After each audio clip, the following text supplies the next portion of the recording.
ఆంధ్రప్రదేశ్ ప్రభుత్వం మధ్యాహ్న బడి భోజన పథకానికి మరి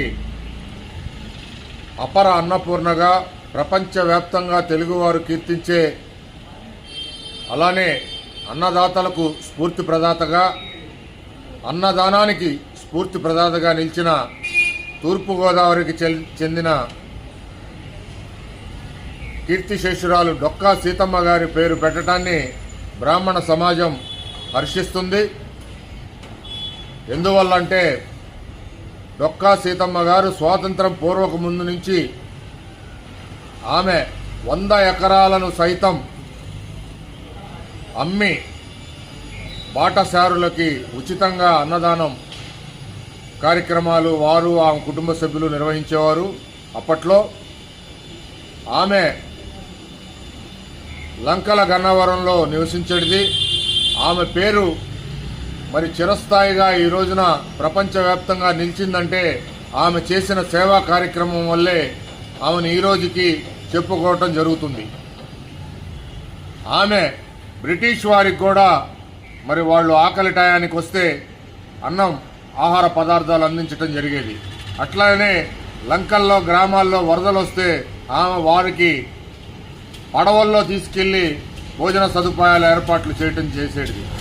మరి అట్లాంటి స్ఫూర్తి ప్రదాత పేరుని ఈ రోజున ఆంధ్రప్రదేశ్ ప్రభుత్వం ముఖ్యమంత్రి నారా చంద్రబాబు నాయుడు గారు, అలానే విద్యాశాఖ మంత్రులు నారా లోకేష్ గారు, అట్లానే ఉప ముఖ్యమంత్రిగా మరి డొక్కా సీతమ్మ గారి పేరు ప్రతిసారి ప్రతి మీటింగ్లో సమావేశంలో మరి చెప్పి ఆమె సేవల్ని కొనియాడుతూ ఉండే ఉప ముఖ్యమంత్రి వర్యులు పవన్ కళ్యాణ్ గారికి బ్రాహ్మణ సమాజం తరఫున కృతజ్ఞతలు తెలియజేస్తున్నాం.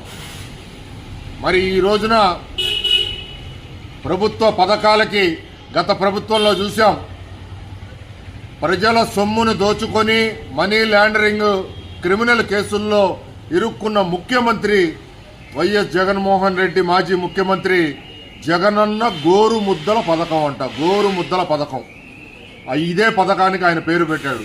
ఎంత సిగ్గుచేటు! ఇట్లాంటి క్రిమినల్స్కి ప్రభుత్వ పథకాలు పేర్లు పెట్టుకోవటం దేశంలో ఎక్కడా లేదు.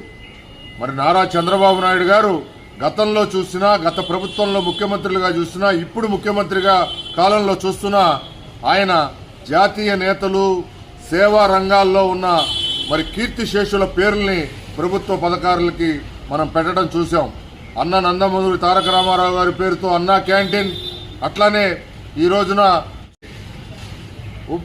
రాష్ట్రపతిగా పనిచేసిన అబ్దుల్ కలాం గారి పేరు, అట్లానే స్కూల్ పిల్లలకి బ్యాగులు పుస్తకాలు ఇచ్చే పథకం పేరు సర్వేపల్లి రాధాకృష్ణన్ గారి పేరు. ఇట్లాంటి పథకాలు ఎన్నో ఆంధ్రప్రదేశ్ ప్రభుత్వంలో చంద్రబాబు గారు గతంలో ఇప్పుడు ఏర్పాటు చేస్తున్నారు.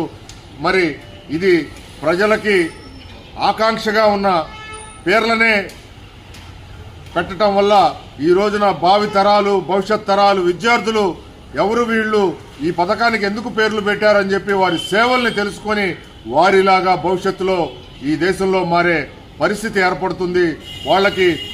వాళ్ళకి చరిత్ర తెలుసుకునే అవకాశం మరి ఈ పథకాల ద్వారా కలుగుతుందని బ్రాహ్మణ చైతన్య వేదిక తెలియజేస్తుంది. బ్రాహ్మణ సమాజం తరఫున పూర్తి స్థాయిలో ఆంధ్రప్రదేశ్ ప్రభుత్వానికి, ముఖ్యమంత్రి చంద్రబాబు నాయుడు గారికి, నారా లోకేష్ గారికి, అలానే పవన్ కళ్యాణ్ గారికి కృతజ్ఞతలు తెలియజేస్తున్నాం.